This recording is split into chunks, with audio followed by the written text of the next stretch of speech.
बच्चों, यह एक चौंकाने वाला किस्सा रानी बाजार का है। यहाँ राम प्रकाश रहता था, जिसकी बेटे को 5 साल की उम्र में ही कैंसर हो गया।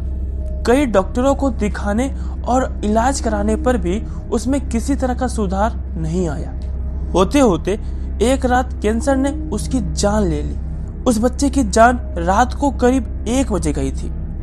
उसी रात को पास के ही एक गांव की महिला मोहिनी को एक ट्रक ने टक्कर मार दी थी। मोहिनी के परिवार वालों ने पूरी विधि के साथ उसे अंतिम विदाई दी। अब बच्चे के परिवार वाले भी उसे दफनाने के लिए जंगल की तरफ निकले। जंगल जाते समय अचानक से उस लड़की के शरीर में हलचल हुई। सभी हैरान हो गए कि मृत लड़की का शरीर कैसे हिल रहा है। थोड़ी ही देर में लड़की जिंदा हो गई और उसके परिवार वाले खुशी खुशी उसे अपने घर साथ ले आए। किसी को भी इस बात की भनक नहीं थी कि उस लड़की के अंदर उसी रात ट्रक से टकराने वाली मोहिनी की आत्मा घुस गई थी। बच्ची जब से मौत से लौटकर आई थी, तब से ही उदास और चुपचाप एक कोने में बैठी रहती थी। एक दिन उसकी माँ ने उसे खुद अपने हाथों से खाना खिलाया और मामा के घर लेकर जाने की बात कही। खाना खिलाकर उसे अच्छे से तैयार करके वो उसे अपने मायके ले गई।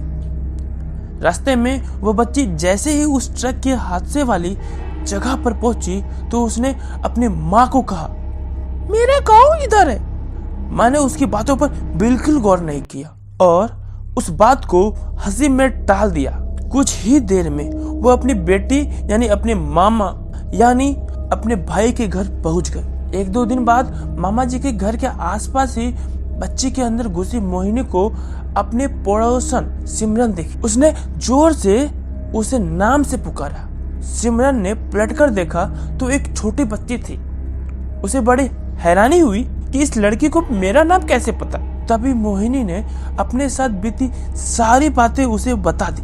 उसने कहा कि मेरे परिवार वालों ने मेरी मौत से पहले ही मुझे जला दिया था, इसलिए मेरी आत्मा भटक रही है।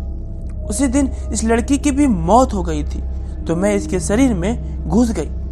सिमरन ने इस बात को अपने गांव में जाकर सबको बता दी। पूरे गांव वाले और उसके रिश्तेदार मोहिनी से मिलने के लिए उसी बच्ची के मामा के घर के पास पहुंच गए। उस लड़की के अंदर रह रही मोहिनी की आत्मा ने सबको एक एक करके पहचान लिया। कुछ देर बातें करने के बाद भी वो अपने परिवार वालों के साथ अपने घर चली गई। अब उस लड़की की माँ बच्ची को घर में ना देखकर परेशान थी।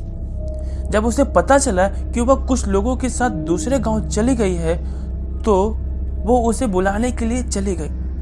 अपने परिवार के साथ खुश मोहिनी ने वापस आने से मना कर दिया। पास के ही लोगों ने उसे समझाया कि तुम्हें दोनों परिवार के साथ रहना चाहिए, इसमें सभी को खुशी मिलेगी। तुम किसी एक परिवार को दुखी नहीं कर सकती।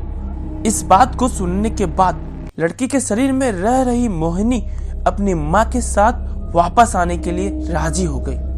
अब वो दोनों परिवार के साथ खुशी खुशी रहने लगी। बच्चों, कहानी अच्छी लगी तो वीडियो को लाइक जरूर करना और इसी तरह की मजेदार कहानियां देखने के लिए चैनल को सब्सक्राइब करो। नीचे लाल रंग के सब्सक्राइब बटन को अब भी दबाओ। चलो जल्दी दबाओ। दबा दिया। धन्यवाद।